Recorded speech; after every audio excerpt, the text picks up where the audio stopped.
સવાલ કરવામાં આવે છે તો જવાબ આપી દો છો કે દીકરો તો ઝારખંડનો છે. હવે ભાઈ, ઝારખંડનો દીકરો ભલે હોય પણ સુરક્ષા તો તમારે આપવાની છે. તો પશ્ચિમ બંગાળમાં જ્યારે દીકરી સાથે દુષ્કર્મ થયું તો કેમ તમારા ભાજપના નેતાઓ કેન્ડલ માર્ચ કરી હતી? આ દીકરી સાથે દુષ્કર્મ થયું છે, એક વખત તમારી મહિલા મોરચો બોલી? તમે બોલ્યા? તમે કઈ વાત કરી કે ન્યાય અપાવશું એમ?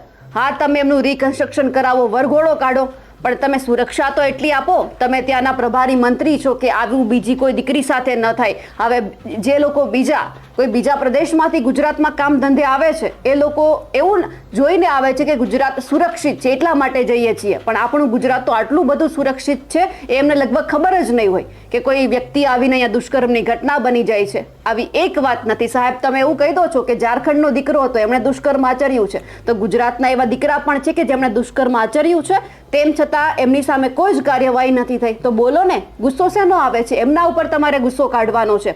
ત્યાં જઈને કહેજો કે હા, અમારા ગુજરાતના દીકરાએ દુષ્કર્મ આચર્યું છે તો સજા કરાવશું.